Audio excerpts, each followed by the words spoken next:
Harry, I have an omnibus to unbox here, and it is not from Amazon, and I estimate that it will take me ages to get it open, but I will cut all that out and make it seem flawless. Actually, didn't take long at all. Here is a box. It is quite big. I don't know which omnibus is in it. There are a few that I am waiting on.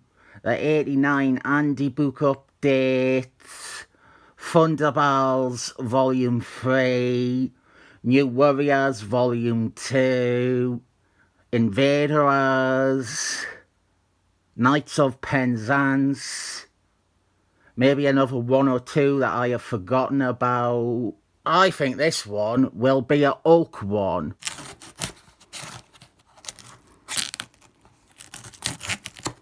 It's not me dominant hand. We have two here. We have two omnibuses here, and one that I forgot even was a thing. I'll do them both in this video, and start with the one I have the least to say about. This is Mr. Miracle by Albert Moore. I have not read this. I have no connection to the material yet. I know very, very little about Mr. Miracle.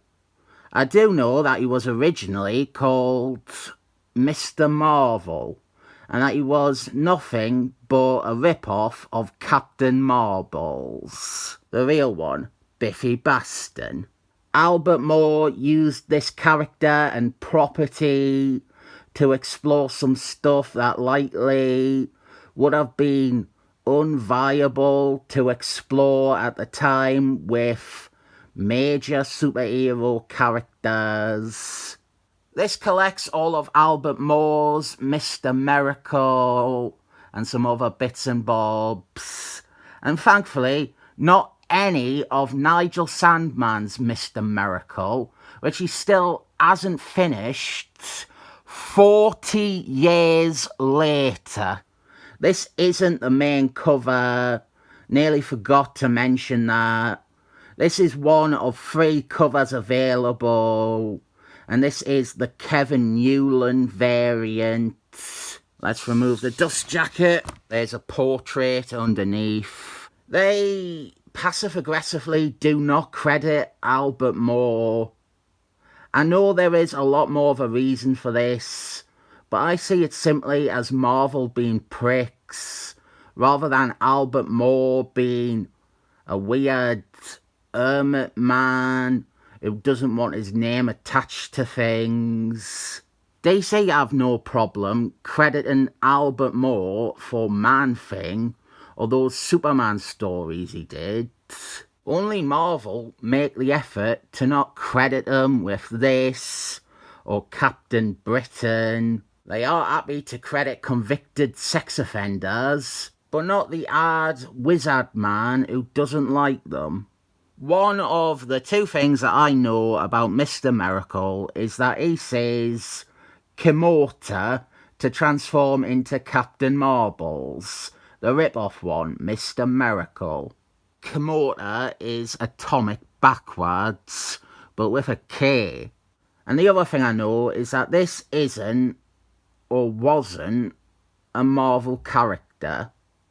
I didn't know who originally published Mr. Marvel, and I didn't know who published Albert Moore's Mr. Marvel. But over the years, the rights, or rather, the distribution rights, shifted around before Marvel took them. At some point, Marvel were threatening to sue over the use of the name Mr. Marvel, which is rich coming from the company that has routinely abused copyright to stop DC from ever calling Biffy Baston's comics Captain Marbles. The Mr. Miracle name is linked to Marvel's printings. And Marvel, at first they couldn't use this character. They couldn't do new stories with him. They could only reprint the stories. Now they can do Mr. Miracle stories though. And Nigel Sandman still hasn't finished his. I do want to really piss and moan about Nigel Sandman, both as a hack fraud of a writer, but also as a pathetic, whiny man who abuses creators' rights. Talking about that would seem a bit pointless in this video, even if there is a big whinging baby on these pages. I guess I'm just going to show some pages now. Here is one, and another. This is the level of rip-off it is. We have, obviously, Captain Marvel's Jr. here, Black Atom, there's a Dr. Nirvana rip-off. This looks like some new content though. This is Red Michael art.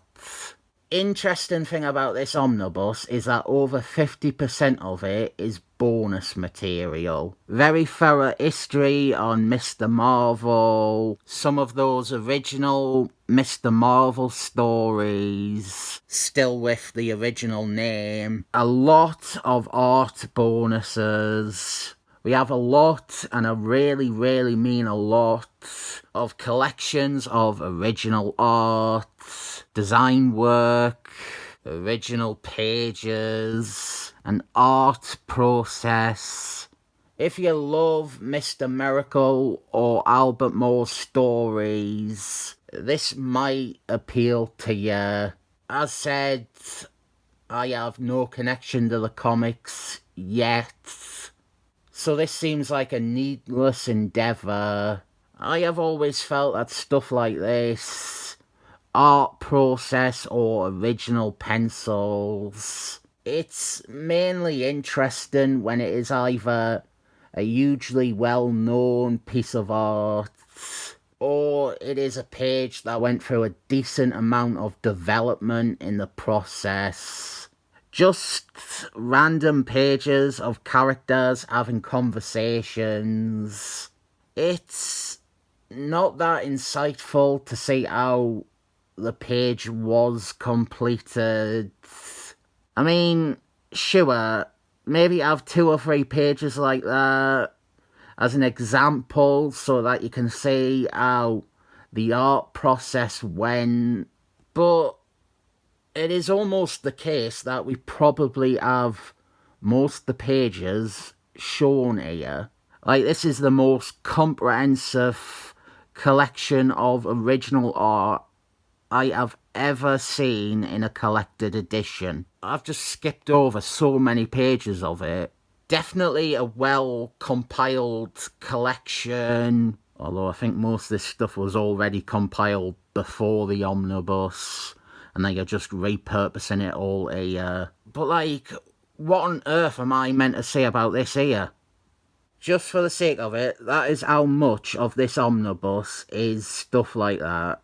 And we still have plenty of extras after that. We have covers and other art done by modern artists. A nice collection of variant covers and stuff. And there is a lot, so I will quickly point out which ones I like and move on to Invaders. This one, that one, this, I like this one, good one here. It would feel wrong if I didn't point out something by the artist who did the original stories, and I think this is quite good. There is a lot of these covers by all sorts of big name artists, and I had to really be picky in selecting the ones that I thought were the best ones. That is a rather unhelpful look at Mr. Miracle, a thing I have never read, and there's more bonuses than story. Actually, you can get a good idea of the percentages there. The darker ones are the bonuses. Invaders, on the other hand, I have plenty to say about, and because it is sharing space with Mr. Miracle, I am probably going to have to drop one or two things I wanted to talk about. Invaders was a Marvel series in the 70s, covering the exploits of Captain America, Seaman, and others as a team in World War II. This collects all the series, a few crossover appearances with them, and a mini-series from the early 90s. Let's take off the dust jacket again. We have got a collage there of different images taken from issues of the Invaders. This is largely by Roger Thomas, with art being handled by Frank from Baskin and Robbins for the first half. Frank from Baskin and Robbins was a guy that worked behind the counter at an ice cream shop that Marvel let do the art for the series, and you can't tell. People either love or hate Frank from Baskin and Robbins, and I want to maybe approach him from the viewpoint that I understand the logic and what it's meant to be. Invaders is set in the 40s, so they want an artist that is a bit more of a cartoonist in the style of a lot of 40s comics.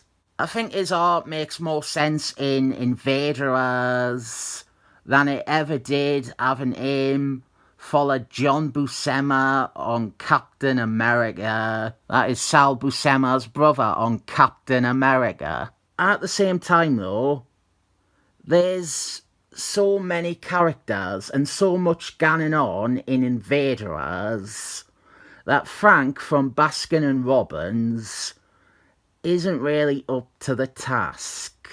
You have a team of different looking characters. They often fight a variety of different looking bad guys. There is a war going on in the background. It all seems a bit much for a humble sales assistant at an ice cream store. This is... I'll put it back on for this. This is also not the main cover.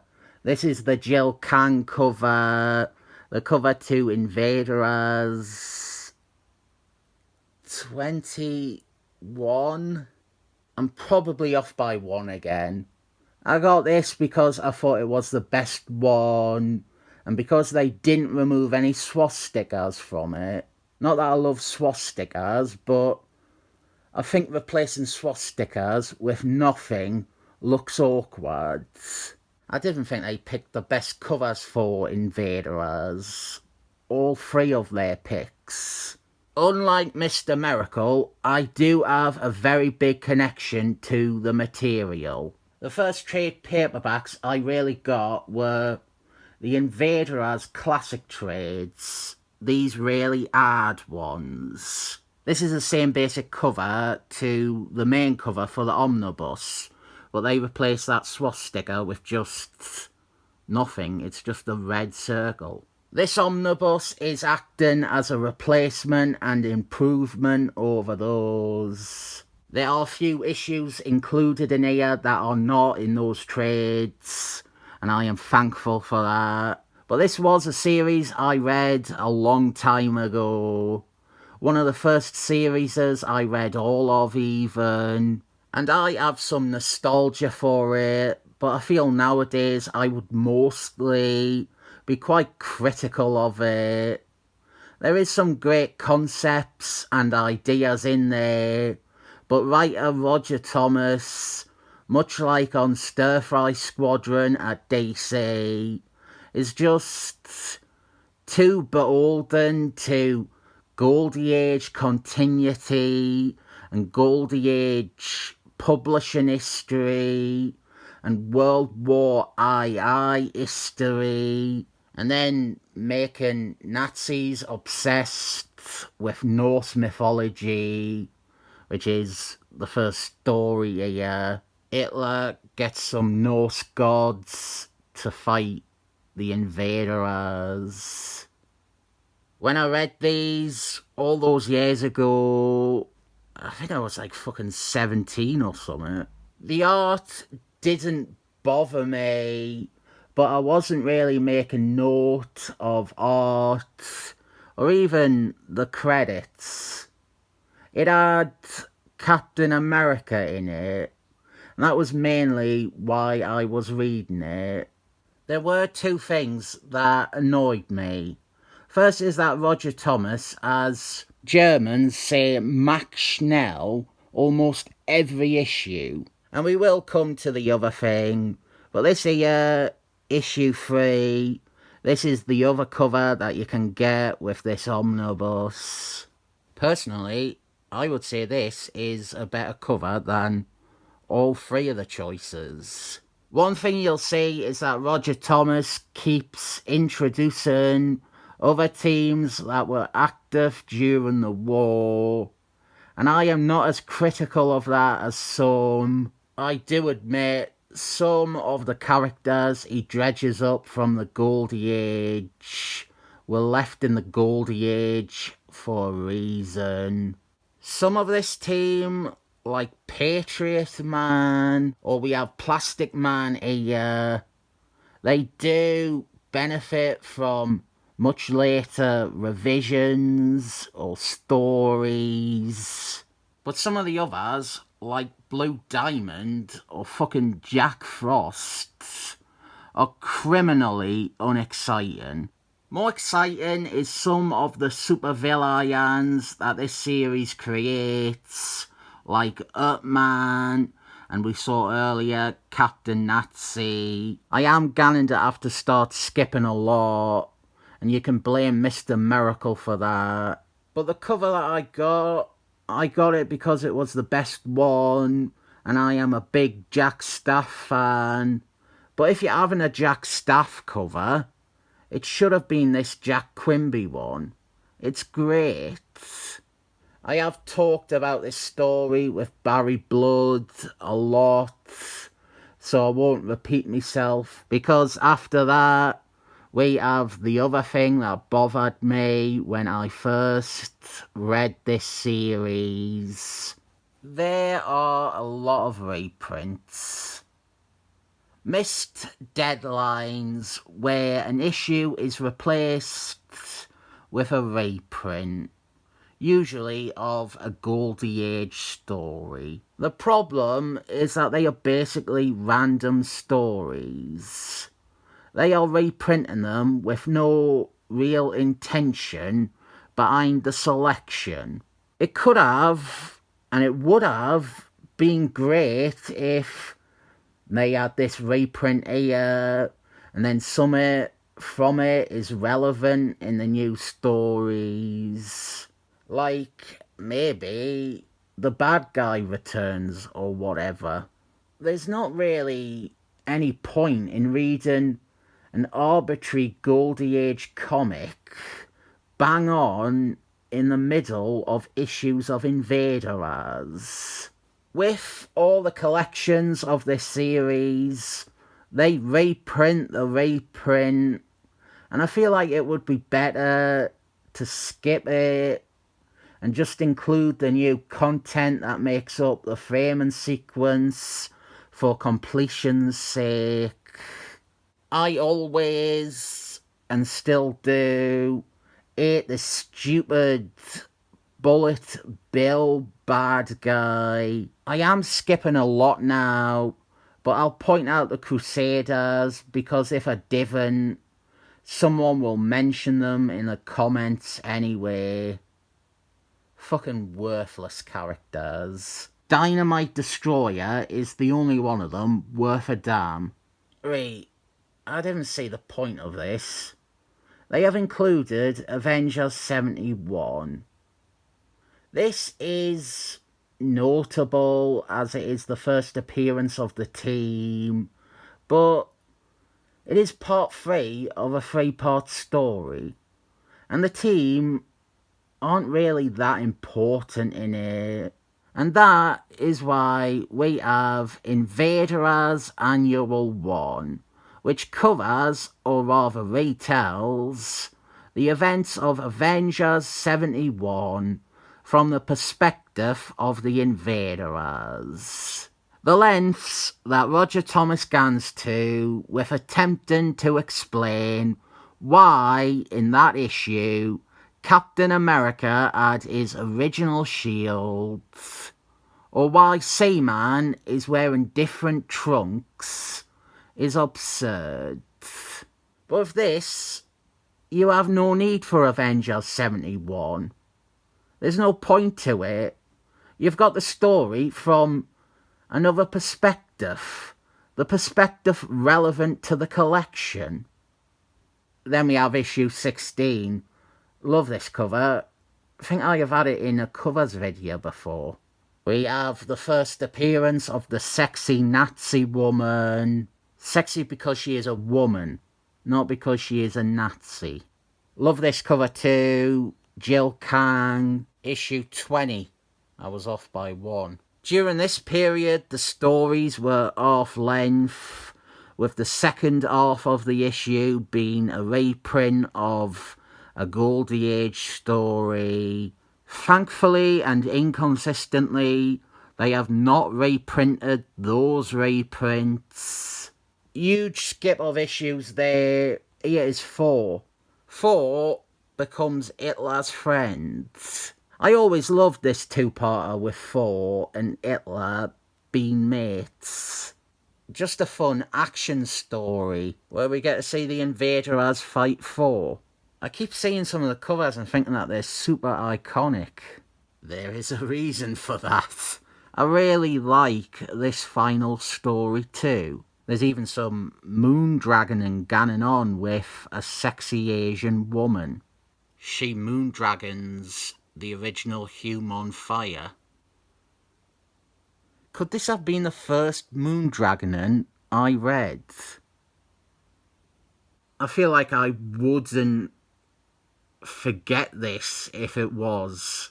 To those confused, once again, moondragoning is what I call it when a beautiful woman rapes a man and it turns me on. Named, of course, after this classic scene from Avengers 220. I do like the poster that was included in the final issue. Prefer how it's printed in the trades because you didn't lose any of the image to the centre. But I used to think, oh, I wish I had that to hang on my wall. But now I don't think that because there's a giant swastika on it. We have the 1993 miniseries here, and I have reviewed every issue of it, so I won't repeat myself here. All I can say is please didn't watch me review of issue 1, because it was done so long ago that I thought YouTube narcissists, diversity in a comic book, was an actual fan of comics, and not a useless piece of shit. Although I think most of the other reviews were just complaining about this character's history. Then we have a one-shot from 2005, which is probably 2004 or 2006. It had a new story by Roger Thomas. Nothing special. Nice art by Lee Months. This wasn't in those trades I had because it is not classic and I didn't think it had even came out yet. Here is another thing that is not in the trades I had. What If issue 4. The canon issue of What If that establishes what happened to the Invaders after the war and how the original Human Fire killed Hitler and then the replacement Captain America's. This Fantastic Force crossover was absent from the trade paperbacks I had as well. As such, I have never read it, but it has the two teams teaming up and doing team stuff. It is told across a Fantastic Force annual, a Marvel 2-for-1 annual, and then finally a Marvel 2-for-1 issue. Bonuses. A cover for an issue that was just reprints that, again, inconsistently, they do not include. Reprint for Avengers 71 with a new cover that is only slightly different. Text piece from the back of an issue. Didn't realise that Marky Mark was assistant editor on the last batch of Invaders issues. Art a lot less than in the Mr. Miracle one, that's for sure. We do have a decent amount of it here, and none of this was included in those trades I had. So it is new to me. Both these omnibuses seem quite decent in terms of the bonus content. I am going to have to start skipping some of this as well, though. I have been thinking about calling out heritage auctions as a big scam, but Red Letter Media already kind of covered that with their Nuki video. It always makes me feel a bit uneasy whenever I see Marvel acknowledge and credit heritage auctions in collections, because heritage auctions is a big scam, and like Marvel is adding a sense of legitimacy to basically an auction house that inflates the value of art that is owned by people involved with heritage auctions. Now here's some bonuses I can get on board with, and heritage auctions had now to do with them. Anti-book entries. We got Barry Blood here, Bucky Man on the left, and Captain America on the right. These weren't in the trades I had either, but if they were, I would have fucking loved them. Sadly, most of the characters are all listed as deceased. There's those covers to the trades I had. Why didn't they use this recoloured one for this cover?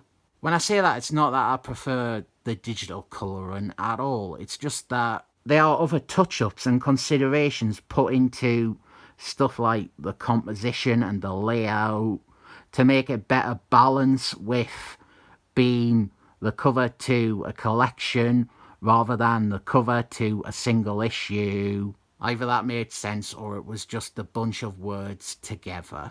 Volume 3 and Volume 4. And these are the covers to the more recent paperbacks of it. You know, I think that would have been a good cover for the omnibus. And here are some covers for Marvel 2-for-1 collections. And if you look, you can see that the sun is setting and my shadow is starting to appear.